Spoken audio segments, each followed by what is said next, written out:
Okay, today we'll deal with negative exponents.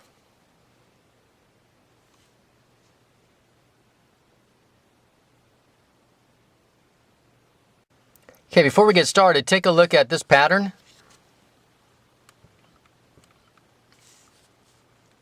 Ten to the fourth, to the third, to the second, 10 to the first, and now we have 10 to the 0 power. So how much is 10 to the 0 power? Look at the pattern. The answer is just 1. 10 to the 0 power is 1. Matter of fact, anything to the 0 power is 1. By the way, also to let you know that on our paper today, we may be using 2 pieces of paper, or the back side of your paper. All right, 3 to the 0 power is 1. Anything to the 0 power is 1. If I have the letter A to the 0, A to the 0 power is 1. If I have a problem such as 2, A to the 0, how much does that equal to? 2 times A to the 0. A to the 0 is 1. So I have 2 times 1, and 2 times 1 is 2. So see that? Anything to the 0 power is 1. It doesn't matter if it's a variable or a number.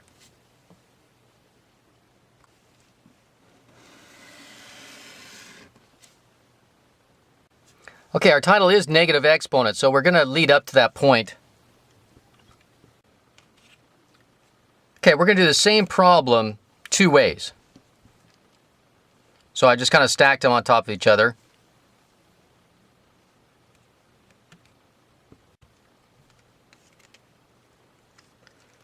So on the top here, this is what we're used to doing. We have 4 A's on top, 2 on the bottom, and we can see that these will reduce. And so what are we left with? We're left with just A, and then we have 2 of them, so it's A squared.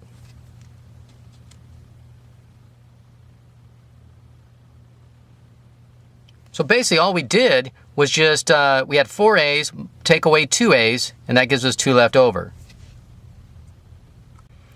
So notice we could have just subtracted the exponents. We could have just said this is 4 A to the 4 minus 2, right? 4 minus 2, 4 minus 2. And that gives us A squared. So see the same answer. We end up with the same answer. So again, these 2 answers were the same. All right, we're going to do 2 more examples. Just to the right there. And so we have A to the 3rd over A to the 5th.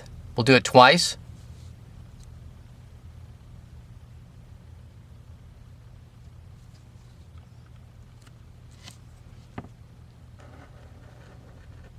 So on top here I have 3 A's. And on the bottom I have 5 of them.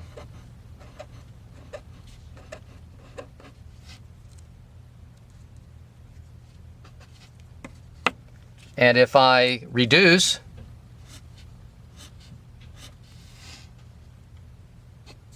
okay, what do I end up with on top? On top that's 1.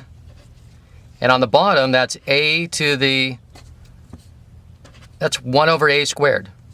Excuse me. Now in the next example, we're just going to go ahead and subtract.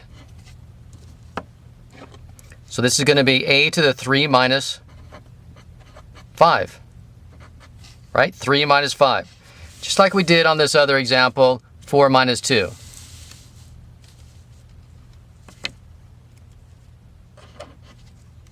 Three minus 5 is negative 2. So wait a minute. So we have this answer and then the different answer for the same problem. Right? And now we're ending up with negative exponents. So we have the same problems, we get the same answer, or different answers. So we're saying that this answer, A to the negative 2, is equal to 1 over A to the positive 2. And it turns out that, yeah, these are equal. They are the same. It's just another way of writing the same value.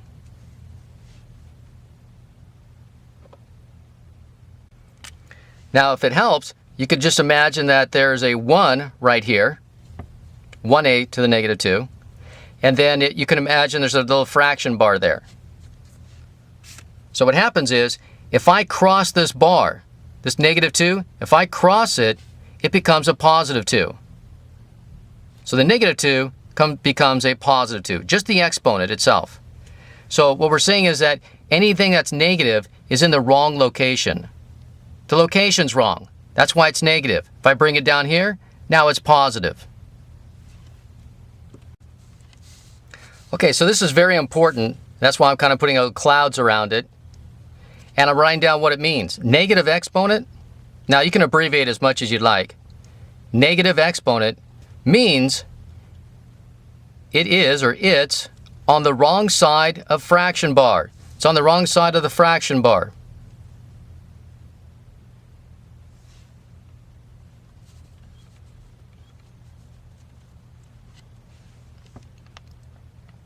Okay, because here's a negative exponent. If I go on the other side of the fraction bar, now it's positive. So negative exponent means it's on the wrong side of fraction bar.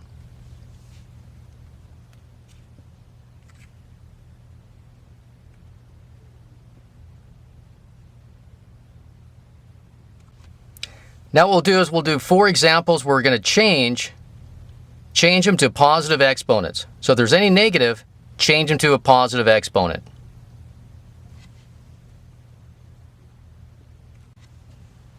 Okay, here's our first example.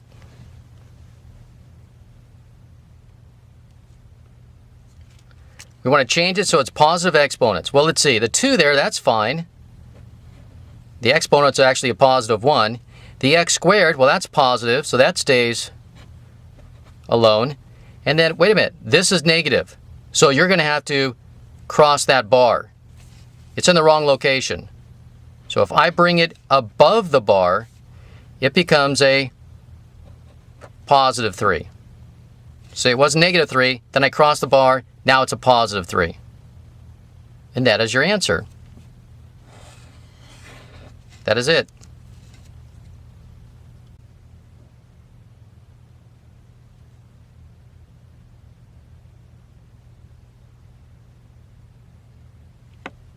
Okay, in our second example, we have 2 of them that have negative exponents. So those are the ones we want to move. So, first of all, our 3 can stay alone, stay by itself. The A, I'll kind of go alphabetically. The numbers and the letters. So 3, that can stay down there, the bottom. A, that has a negative exponent, so let's bring this down. We'll cross this bar here. So now it's a positive 2. It was negative 2, I cross it, now it's positive 2. The B, well, that's already positive, so that stays alone, stays by itself, or does not change. Okay, C, hey, that's okay, that's a positive exponent, so I'll leave that where it's at. It's in the right location. D, that's a negative, it's in the wrong location, so I'm going to have to move it up. So I'll move it up here, and when I move it up, it's not negative anymore, it's positive. See, it was in the wrong location. This one was in the wrong location. Now everything is where it should be.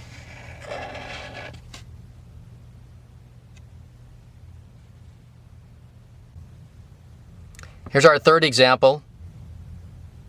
Notice we don't even have a fraction bar.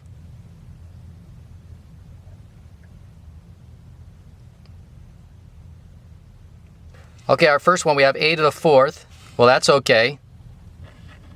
That can stay on top. It's on top. B to the negative, that's negative. That's in the wrong location. That has to go down below. And when I move it down below, then it will be in the correct location, and that is now a positive 3. C, that's wrong location. That's negative. So I'm going to cross this bar here, and now it becomes a positive 2.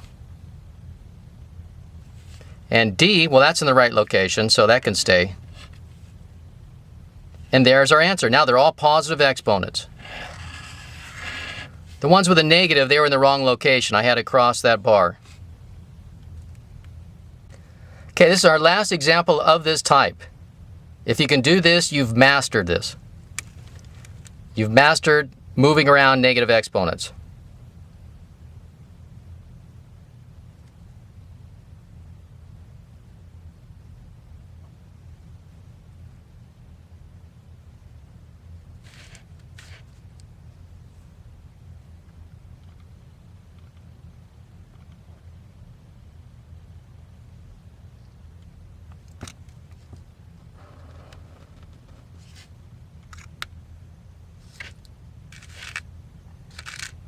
Okay, let's start off with the letter A. That's in the wrong location. It has a negative exponent. So I'm going to have to cross this bar. There used to be a saying that I would use in algebra, and it's cross the line to change the sign of the exponent. So it's -2, I cross it, now it's a +2. Okay, this one could stay. This is in the right location. B to the 5th, that can stay. C, that's in the wrong location. It's negative exponent, so I'm going to have to cross this bar. So now it becomes a +3. D, that's the wrong location. That's negative. I'm going to have to cross the bar. And now I'll make it +4. J, that's also negative, so that's the wrong location. I'll go up. That's now to the +3. K, that's the wrong location. It's negative, so bring it up. It now becomes a +4. L squared, well, that's fine. Keep that where it is. That's a positive exponent, so it can stay. M to the -2, that's the wrong location. Bring it up. And now it becomes a +2. If you were able to do this on your own, congratulations. You now have mastered moving around negative exponents. Okay, we'll now do 4 other examples, and this time we're going to write the answer with no fraction bar. Write the answer with no fraction bar.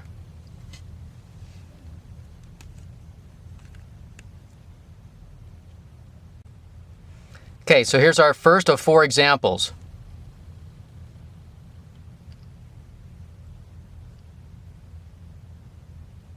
And notice that none of these have negative exponents. So I'm just going to subtract my exponents. M to the 3 minus 6. And the n is to the 2 minus 8. Okay, why am I doing all this? Because I don't want any fraction bar. Okay, that was a question. That was the problem. Write the answer with no fraction bar. So I'm going to have the top one minus the bottom one. And so 3 minus 6 for the m, 3 minus 6 is -3. And for the n, 2 minus 8, that would be -6. So there's our answer. So we took this right here, we took this problem right here, this division problem. We went ahead and subtracted the exponents, and here's our result with no fraction bar.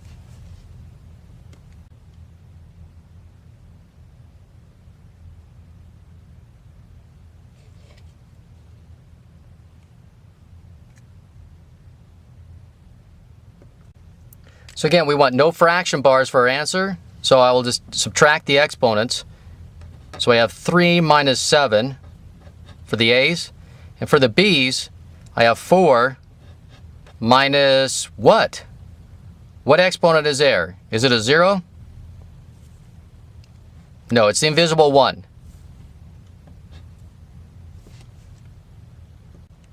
So my answer is A to the 3 minus 7, that is -4, right, because it's more negative.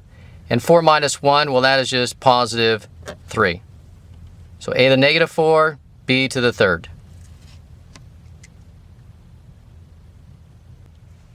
Here's our third example.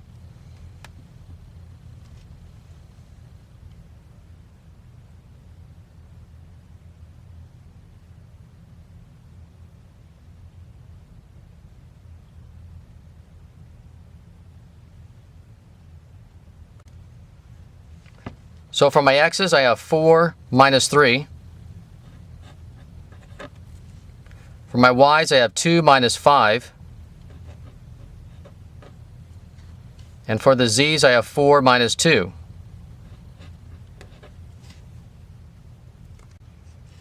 So for the x's, 4 minus 3 is just 1.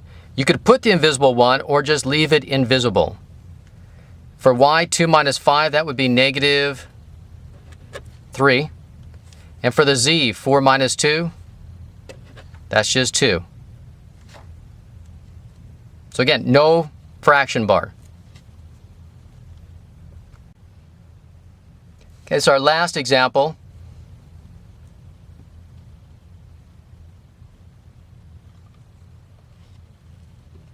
If you notice, a little tricky, I have a negative exponent right there, negative 3. Remember, we don't want a fraction bar, so we're not going to be moving it down.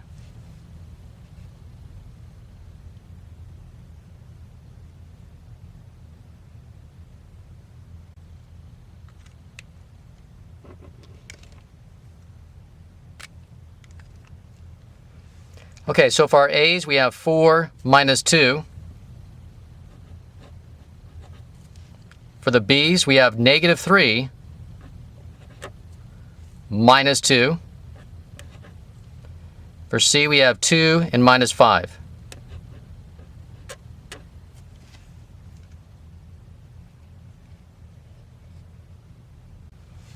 So what does that leave us for an answer? See, 4 minus 2 is simply 2. Now this one, negative 3 minus 2. Negative 3 and negative 2 is negative 5. And then 2 minus 5 is negative 3. See, this is why we wanted you so much to learn integers and how to deal with them. Otherwise, you'll be lost. And there's our answer.